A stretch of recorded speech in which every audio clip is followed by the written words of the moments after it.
You'll regret. This I won't obey.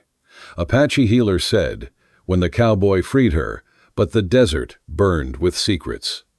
Have you ever stood somewhere so hollow, the wind don't whisper? It screams your name like you're the sin it came to. Judge, Bitter Creek, Montana. Winter 1876. The kind of cold that splits wood and bone alike. Snow covered the mining town in a shroud of white that looked pure from a distance, but turned gray and bitter up close. The buildings leaned into one another like drunks, after last call, their paint peeling their windows fogged with frost and years of neglect. At the center of the town square, a wooden platform stood, the same one used for speeches, hangings, and on days like this, auctions. On that platform, bound at the wrists with rope that had already rubbed her skin raw, stood Ayanna. She was 24, Apache, with black hair that fell in tangled waves past her shoulders. Blood had dried at the corner of her mouth where someone had struck her earlier that morning. Her deerskin dress was torn at the hem, stained with mud and ash. But her eyes, dark, unblinking, fierce, remained unbroken. She stared into the crowd, not with fear, but with a cold, bright defiance that made grown men look away. Won't last a week in a ranch, one man spat tobacco juice, darkening the snow at his feet. Sell her for a cigar. It's more than she's worth, another barked, laughing. Coins clinked. A half-empty whiskey bottle was waved as a bid. The auctioneer, a wiry man with a scar across his cheek, grinned wide. She's wild but still breathing. Who'll start at $5? Silence. 3 more. Silence. Men shifted their boots in the snow, unwilling to spend money on what they saw as trouble wrapped in skin. Then from the back of the crowd, a single voice cut through the noise, steady, low, almost quiet. $2. The square fell silent. $2. Barely the price of a new pair of boots. Less than a night's drink at the saloon. The crowd erupted in laughter, crude and mocking. The fool's paying for trouble, someone shouted. Through the dust and snow stepped a man. Tall, broad-shouldered, his coat streaked with ash from the forge. His face was weathered, lined with age and hard living. A burn scar twisted up the right side of his neck, pale, and puckered, a souvenir from another life. His name was Silas Walker, the blacksmith, the man who spoke to no one and was spoken to by fewer. He laid 2 silver coins on the auctioneer's table without a word. The auctioneer looked at the coins, then at Silas, then laughed. You buying her or pitying her? Walker. Silas met his gaze unflinching. Not buying her, just buying your mercy. He stepped onto the platform, drew a knife from his belt, and cut the ropes binding Ayanna's wrists. The moment her hands were free, she turned on him, eyes blazing. You'll regret this, she said, voice low and sharp as flint. I won't obey you. Silas slipped the knife back into his belt and looked at her, really looked at her for the first time. He saw the pride, the pain, the fire that hadn't been stamped out yet. I've regretted worse, he said quietly. Not today. If you love this channel, comment the number 9 below and subscribe so you never miss a new story every week. The sun sank slow over Bitter Creek that evening, leaving the town wrapped in a copper haze. Silas led the way on foot, his horse trailing behind. Ayanna followed at a distance, silent, wary, her hands still tingling from where the ropes had cut. His forge stood at the far edge of town, a squat building of stone and soot half buried in drifts of snow. The clang of hammer on anvil had once been the heartbeat of Bitter Creek, but lately it came less often. Silas lived alone behind that forge. No wife, no children, just iron fire and silence. He opened the door, gestured inside. You can sleep by the fire. There's blankets. Water's in the basin. Ayanna stepped past him without a word, her eyes scanning the room like a cornered animal looking for exits. The forge glowed orange in the corner, casting long shadows across tools hung on the walls, hammers, tongs, horseshoe. Everything had its place. Silas brought her a tin cup of water and set it on the table. He didn't speak, didn't ask questions.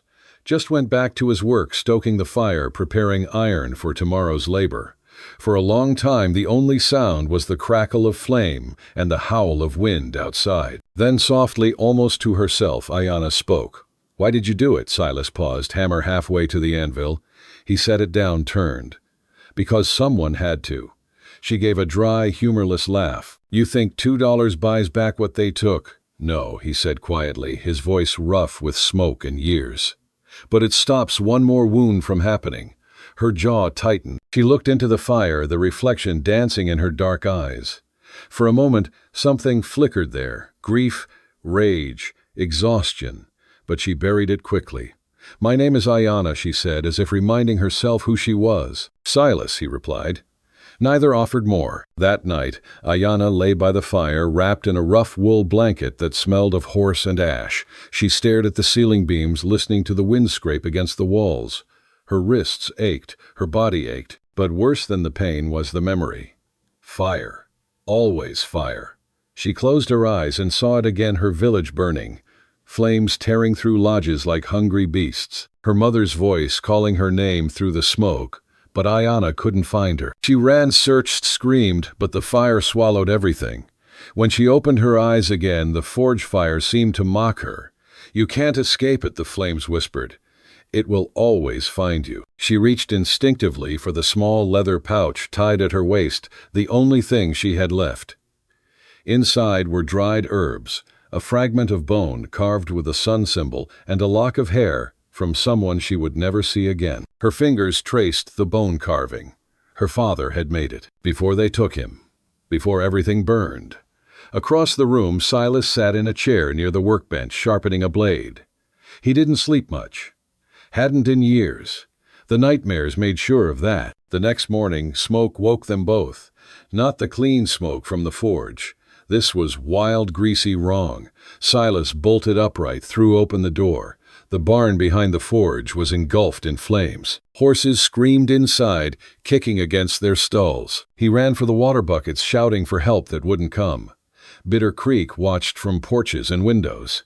The same way they'd watched Ayanna's auction. Amused, detached, safe in their cruelty. By the time the flames died, the barn was a black skeleton against the gray morning sky. One horse survived barely. Silas stood among the ashes, breath-ragged soot streaking his face. Behind him, Ayanna's voice came soft but steady.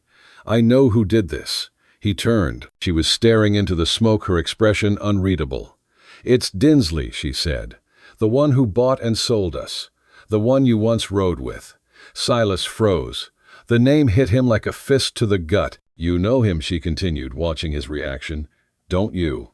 He said nothing, but his silence was louder than any confession. Ayanna stepped closer, her voice hardening. Silas Dinsley burned my village 3 years ago.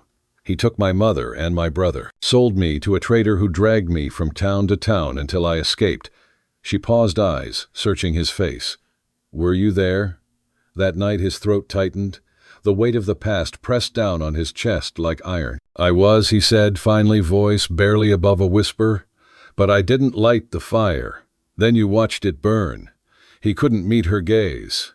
Yes. The word hung between them, heavy as stone. For a long moment, neither spoke. Then Ayanna turned and walked back toward the forge. I'm leaving, she said. You don't owe me anything, and I don't owe you. But that night, as she packed her few belongings, she heard the sound of hooves fast, hard, coming closer. Silas appeared in the doorway, rifle in hand. They're coming. Dinsley's men. They know you're here. Then let them come, she said, reaching for a knife. No. He stepped between her and the door. We leave. Now. Together. Why? His eyes met hers, tired, haunted, but determined. Because I'm done running from what I did. And if Dinsley wants you dead, then he wants me dead too. So we finish this. Together. Ayanna studied him for a long moment. Then slowly she nodded. They left Bitter Creek before dawn. The smoke from the burnt barn still clung to the wind like a curse. The land stretched endless around them, brittle mesquite, dry gullies, and far-off ridges, blurred by cold. Silas rode ahead, reins loose in one hand, rifle slung across his saddle. Behind him, Ayanna followed on the mare he'd saved from the fire. She rode straight-backed, silent, a strip of cloth covering the raw wounds on her wrists. Neither spoke for miles. When the sun climbed higher, Ayanna broke the silence. You didn't have to bring me. I didn't, Silas said, without turning. You followed. Her voice sharpened. You think I trust you, I don't need you to. The horse's hooves thudded over frozen earth. Wind whistled through bare branches. For a while there was only the sound of leather creaking and breath misting in the cold air. Then she spoke again, quieter this time. "Silas Dinsley. He burned my village. He sold my people." Her eyes fixed on his back. "Were you one of them?" The soldiers who followed him. Silas's shoulders stiffened. He didn't answer. The silence was louder than confession. "I'll take that as a yes," she said bitterly. "I was young," he said finally, voice rough. "I didn't know what I was doing. I thought I was following orders. Thought I was serving something bigger than myself." He paused. "I was wrong. That doesn't bring them back." "No, it doesn't." They rode on in silence. The weight of the past rode with them. By noon they reached the rim of a canyon where the trail split into two narrow passes. Silas dismounted, studying the tracks in the snow. "We'll take the northern route," he said. "Less open ground. More hiding places." "For them, or for us?" Ayanna asked, sliding off her horse. He looked at her, really looked, and saw not just anger, but fierce, steady resolve. "You'll live longer if you stop thinking everyone's your enemy." "Everyone is," she replied, and nudged her horse past him.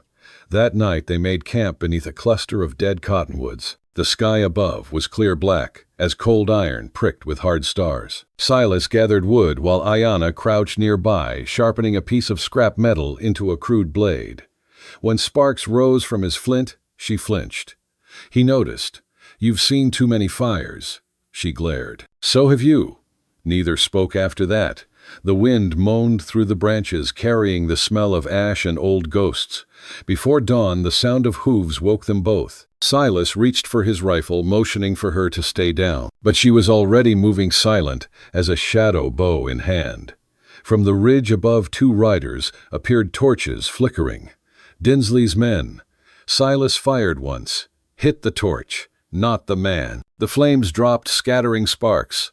The riders bolted into the dark, shouting curses. When the last echo faded, Silas leaned against a boulder, breath ragged. Blood darkened his sleeve. "You're hit," Ayanna said, kneeling beside him. "It's nothing. Don't lie." She tore a strip from her deerskin skirt, pressed it firmly to the wound. Her fingers were quick, unafraid. She'd done this before. "Hold still." The smell of crushed cactus sap filled the air. She'd gathered it earlier, knowing they might need it. Now she pressed the sticky paste into the wound to stop the bleeding. Silas's voice came low, strained. "You've done this before. For others," she said. "Not for men like you." He tried to speak again, but his words tangled into a groan. Fever climbed fast. She laid him down near the fire, watching his face twist in pain. Then, in the half-light, he muttered, through clenched teeth, words she wasn't meant to hear. "I burned it. The camp. Children were inside." Ayanna froze. The world seemed to fall silent except for his ragged breathing. By morning, the fever had broken. He opened his eyes to find her sitting a few feet away, knife across her knees, staring at the horizon. "You heard," he said hoarsely. "I did." "Then why am I still breathing?" Her voice was steady, almost weary. "Because mercy isn't obedience. And hate doesn't feed the thirsty." He said nothing more. The desert wind moved between them, hot, dry, and alive. That day when they rode on, she no longer followed 10 paces behind. She rode beside him. The trail carried them deeper into the basin where the land shimmered like hammered copper beneath the sun. Days blurred together, dusk by daylight, cold by night. Every breath tasted of iron and dryness. Yet between the stretches of silence, something fragile began to form. An unspoken rhythm. A quiet endurance shared by two people who had run out of places to hide. One morning, while Silas mended a broken horseshoe, Ayanna crouched nearby, watching the sparks. "You work like you're praying," she said. He didn't glance up. "Maybe I am." "To who?" He paused. "Not sure he listens anymore." She smiled faintly, not in mockery, but in recognition. "Then you understand the gods I know." Their voices faded into the hum of the desert. At dusk, they reached a dry arroyo, where faint water trickled beneath the sand. Silas dug a shallow pit, coaxing out a slow seep of brown water. Ayanna crouched beside him, letting the mud cool her wrists. "You could have left me," she said suddenly. "I tried," he admitted. "Then why didn't you?" He met her gaze, steady and tired. "Because when you look at me, I see everything I ran from." She studied him for a long moment, then turned away. "That's not a good reason. It's the truth," he said. The wind rose, carrying a swirl of grit between them. For a heartbeat, the tension cracked into something almost tender. 2 days later, they crossed a stretch of salt flats that glowed white under the sun. Silas's sleeve was stiff, with dried blood, his wound healing slowly. Ayanna insisted on cleaning it each night, her hands steady, even when his breath hissed through his teeth. "Your people taught you this?" he asked once. "Yes," she said, "before they were scattered." He watched her wrap the bandage with careful precision. "You were a healer." Her eyes flickered. "I was a daughter." That was all she said. But in the way her fingers lingered at the knot, he could almost feel the ghost of a childhood stolen too soon. By the 4th night, they reached the foothills of the Davis Mountains. The air was cooler here, the rocks turning black and jagged under the moonlight. Silas slowed his horse as they approached the broken ruins of an old military outpost. The crumbled walls and rusted gate still bore the insignia of the regiment he'd once served under. He stopped, staring at the collapsed barracks. "I knew this place." Ayanna's voice was low. "The men who burned my village wore that same mark." He said nothing, only dismounted and walked to the base of a shattered flagpole. His hand brushed the iron ring still dangling from the rope. The sound it made was hollow, like the echo of a past that refused to die.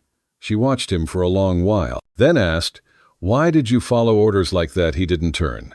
"Because I was too young to know what cowardice looked like.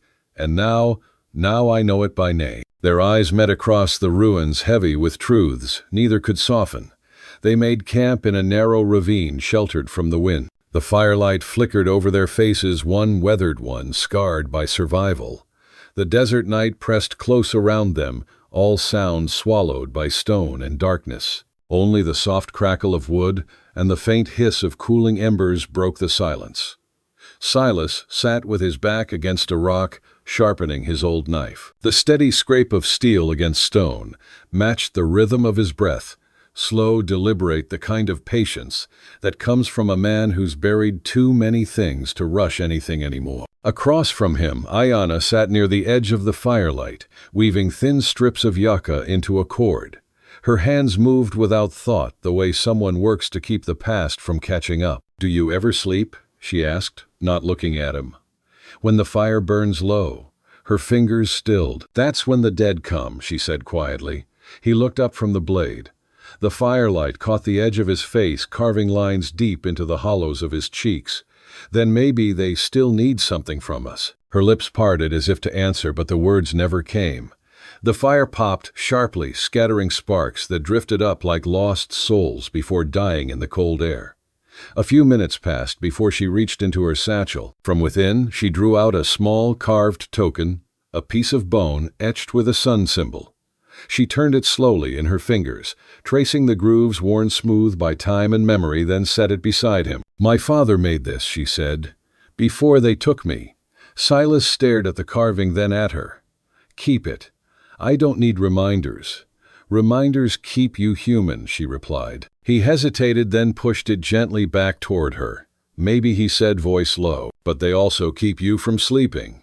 She took it not to argue, but because his tone carried the same exhaustion she felt deep in her bones. The kind of tired that didn't come from travel or pain, but from years of carrying ghosts too heavy to lay down. When dawn broke, the desert beyond the mountains glowed in a soft amber light. Frost shimmered along the ridges, turning the land into something fragile and new. They ate in silence, dry bread and jerky softened in water, then packed their things before mounting their horses. Ayanna glanced toward him as he adjusted his saddle. "You'll find him soon. Dinsley." He nodded, tightening the strap. "And when you do," he hesitated, gaze drifting toward the horizon where the sun bled through the mist. "Maybe I'll see if redemption has a face." She studied him for a long moment, as if weighing the man against the words. "If it does," she said softly, "it's never the one we expect." They rode on without speaking. The sun climbed higher, and the land opened around them, wide, unforgiving, and endless. The silence between them wasn't the brittle quiet of strangers anymore. It was something else now, a space shaped by understanding. The distance that had once felt like a wall began to feel strangely like a road. The path through the Davis Mountains twisted like a scar, narrow ledges carved by storms, cliffs blackened by old fires. The air grew thinner, sharper tasting of stone and iron. Silas led his horse carefully through the rocks, his shoulders still stiff beneath his shirt. Ayanna followed close, her bow slung across her back, eyes scanning the ridges. Every shadow felt like a warning. By the time they reached the canyon mouth, the light had turned copper. Silas crouched, brushing his fingers across the dirt.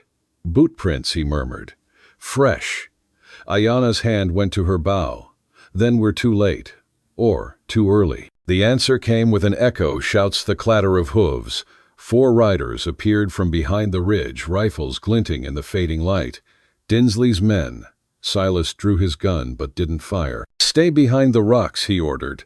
Ayanna ignored him. In one motion she pulled an arrow, knocked it, and loosed. The first rider fell with a strangled cry, tumbling from his saddle.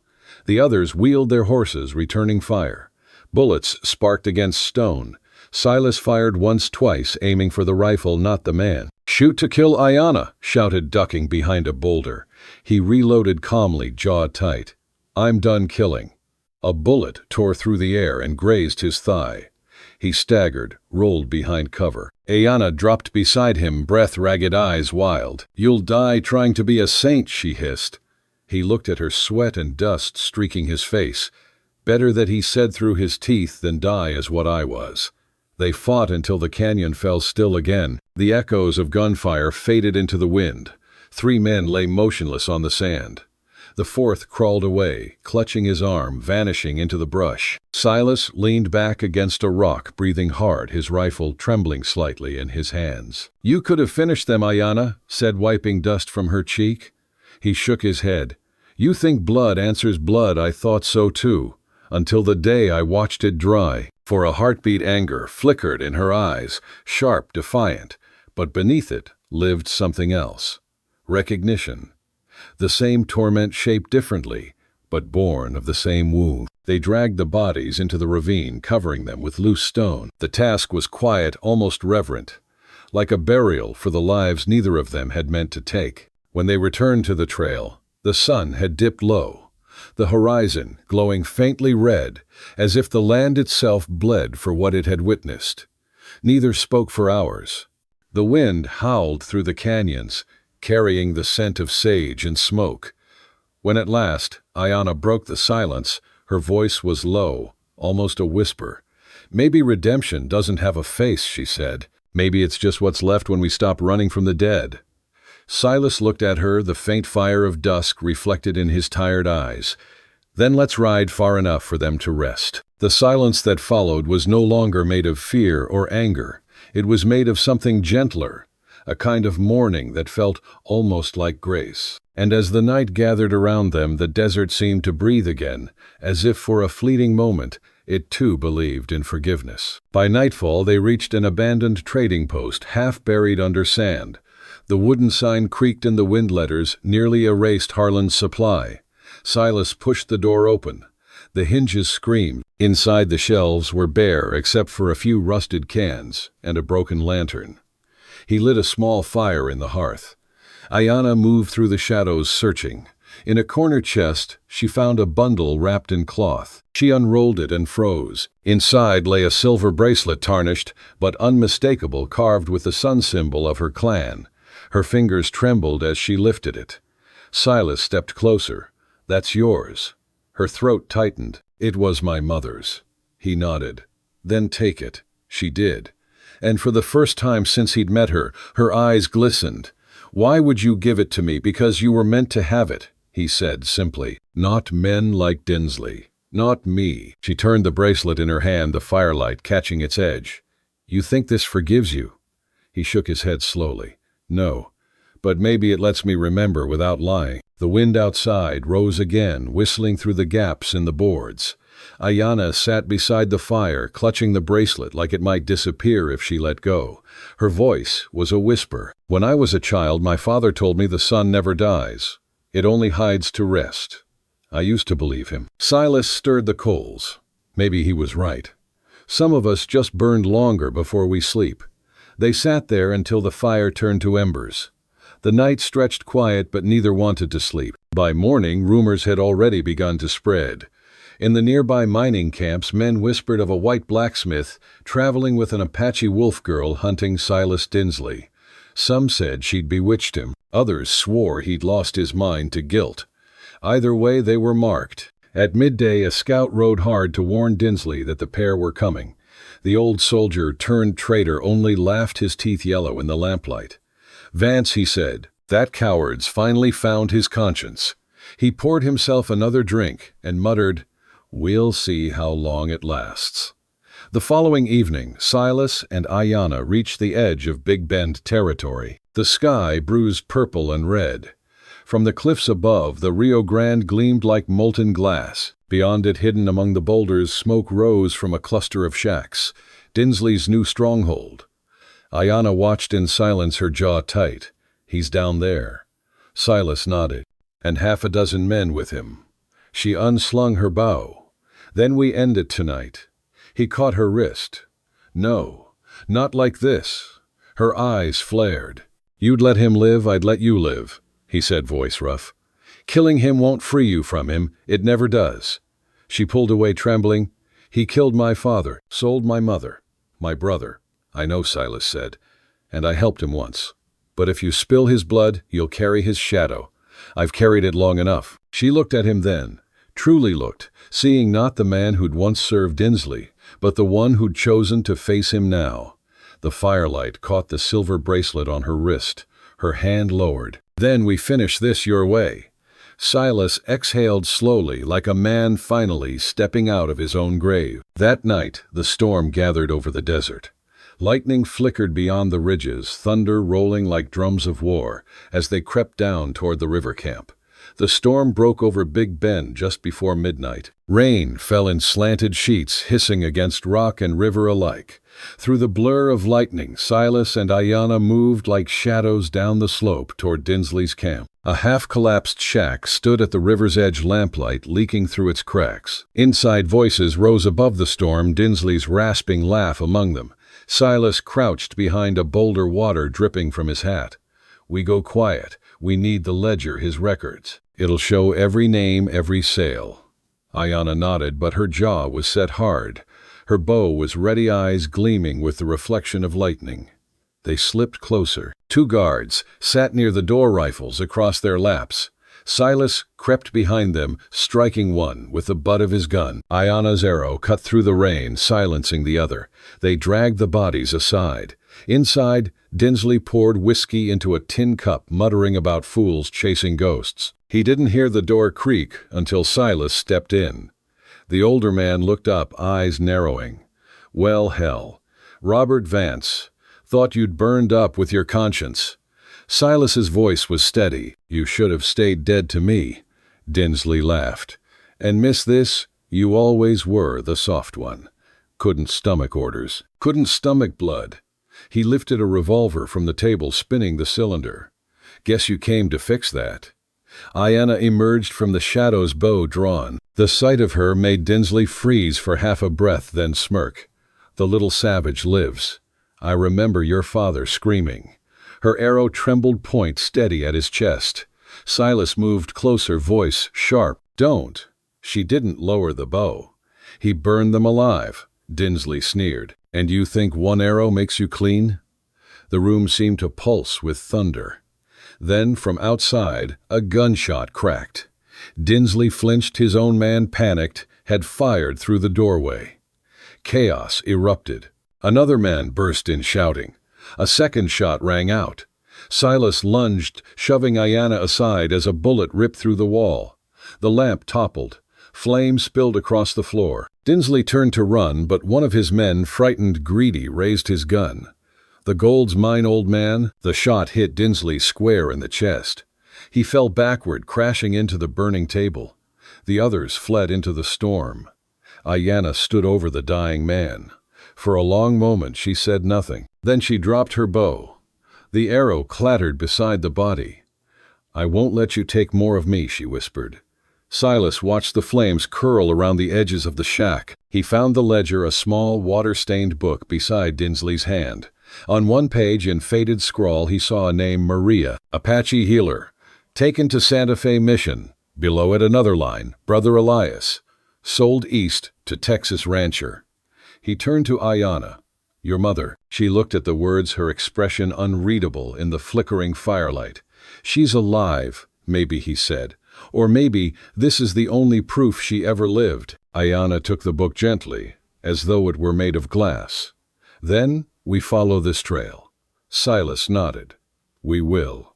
Lightning split the sky. He reached out, taking her wrist to pull her from the collapsing shack. For a moment, their hands met his, scarred hers steady, and they ran into the rain together as the roof caved in behind them. They didn't stop until the storm had spent itself. The rain eased to a whisper, the kind that washed the blood from the earth, but never the memory. Dawn bled slow over the horizon, painting the desert in hues of ash and rose. Smoke rose behind them, where Dinsley's stronghold had stood, the smell of burning pine and wet gunpowder drifting through the air. Silas and Ayanna reached higher ground, both soaked, both silent. For a long while neither spoke. Only the sound of the river below and their own uneven breaths filled the world. Silas sank to one knee, staring at the ledger in her hands. Names on paper, he muttered, but they carry ghosts. Ayanna brushed a thumb across the ink, her voice low. Then we carry them right. She looked toward the east, where sunlight cut through the retreating storm. For my father. For the ones who never came home. Silas rose slowly, the weight of years seeming to fall from his shoulders. This ends where it began, he said. Santa Fe. She met his gaze, the fire of purpose returning to her eyes. Then, that's where we ride. He gave a faint, tired smile. You ever notice, he murmured, how the land looks cleaner after it burns? Ayanna tightened her grip on the ledger. Because what survives has earned the right to live. And together, beneath the soft breath of morning wind, they saddled the horses. The storm had taken the night, but it left behind something stronger than vengeance, clarity. The Rio Grande roared below, swollen and silver, under the breaking dawn. They sat beneath an overhang, soaked, and shaking, the ledger resting between them. Silas's voice came rough with exhaustion. You could have killed him. I know. Why didn't you? She looked out at the river, the water catching the first light of morning. Because hate is easy, and I'm done being easy to understand. He exhaled long and slow. You're stronger than I ever was. Ayanna turned toward him, her face calm, almost soft. No, you just finally stopped running for the first time. He smiled, small, uncertain, but real. As the sun rose, the rain thinned to a mist. The world smelled clean again. They loaded their gear in silence before mounting their horses. Ayanna paused. What will you do now? Keep riding north, he said. You. She looked toward the mountains. Find what's left of my mother. He nodded. Then that's the same road. They rode out side by side, the wind at their backs, the smell of wet earth, following them, a scent of endings and of something just beginning. The road north wound through weeks of silence and sky. The desert slowly gave way to pine, to thin mountain air that smelled of rain and stone. The Mogollon Rim rose ahead, a land of whispering trees and lonely missions built by hands long gone. By the time they reached the valley, the season had turned. Wildflowers pressed through the cracks of old trails, and the rivers ran clear from melted snow. Ayanna rode slightly ahead, now her hair unbound, the silver bracelet flashing in the sunlight with every movement of her wrist. Silas followed behind, his beard, untrimmed, his clothes, mended more by her hands than his own. They spoke little, yet each night by the fire their silences said more than words. She had stopped flinching when the flames cracked. He had stopped waking in the dark, gasping from dreams of burning tents. The mission appeared one morning, through a curtain of fog, a modest chapel of adobe and timber, its bell tower leaning to one side. An old woman tended a small garden beside it, humming to herself as she cut herbs. When Ayanna called out, the woman straightened, slowly turning her head. Her hair was silver white, her face lined but strong, and though one eye was clouded with blindness, the other fixed sharply on the girl approaching. For a heartbeat, nothing moved. Then the woman dropped the shears and took a halting step forward. Ayana. The name trembled out of her like a prayer forgotten too long. Ayana stopped mid-path. The world seemed to sway her throat too tight to speak. Then she nodded. Once. The woman's hands rose weathered shaking as they found Ayana's face. She traced the lines of her daughter's cheeks, the curve of her jaw, and whispered, "They said none survived. But I knew. I knew the son does not die." Ayana fell into her mother's arms, silent tears cutting paths through the dust on her skin. Silas turned away, giving them the privacy of grief too sacred to witness. Later, inside the chapel, Ayana sat beside her mother, while the older woman spoke softly of years lost, of being taken north by traders sold to missionaries who gave her shelter but never let her leave. Her sight had faded, but her memory hadn't. "And your brother Ayana?" asked. The old woman's lips trembled. "He was taken east. Texas, they said.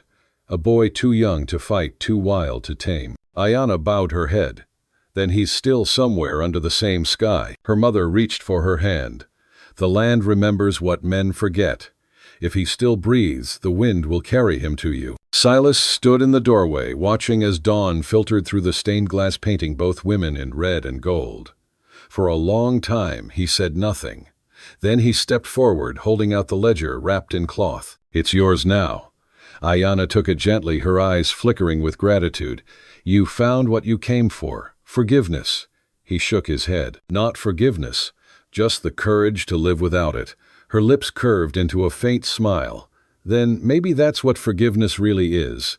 Days passed. Silas helped mend the mission's fence, repaired the belframe, and forged new hinges for the chapel door. He found peace in the rhythm of hammer and fire again, this time, not to erase the past, but to shape something after it. Ayana spent her mornings in the hills gathering herbs with her mother. Her laughter, rare and low, echoed through the pines. In the evenings she returned to the forge, sitting nearby as Silas worked.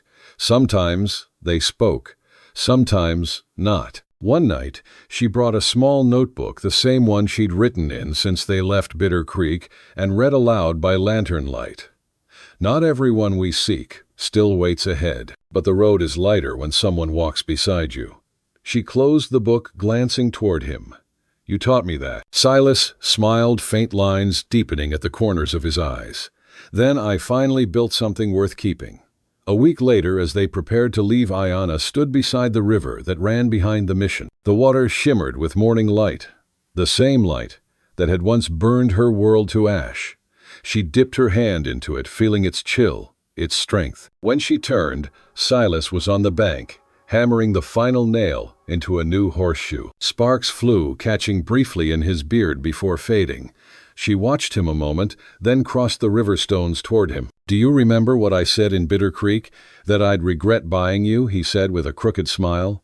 "And that I'd never obey you." He looked up. "You haven't." She reached into her satchel, pulled out 2 silver coins, tarnished edges worn smooth, and set them on his anvil.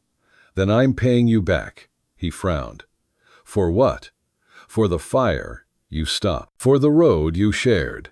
For not asking me to be anything but myself." He touched 1 coin, then her hand. "You don't owe me." "I know," she said softly. "That's why it matters." The sky that evening burned the color of iron and blood.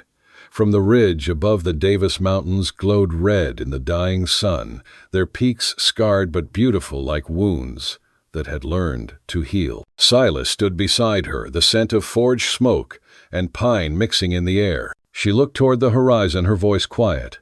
"When people see scars, they think of pain. But the land has them too. And it still breathes." He nodded, following her gaze. "Scars mean it lived." She turned to him, a rare, small smile ghosting across her lips. "Then so do we." The sun slipped behind the mountains, leaving the sky streaked with fire. In its reflection on the river below, the world seemed to burn again. But this time, it was a gentle, cleansing flame. And for the first time since Bitter Creek, both of them let it burn. The wind rose slow through the pines, carrying the faint rattle of old branches and the soft clang of a loosened horseshoe somewhere down by the corral. A hawk cut across the fading light, silent as a memory passing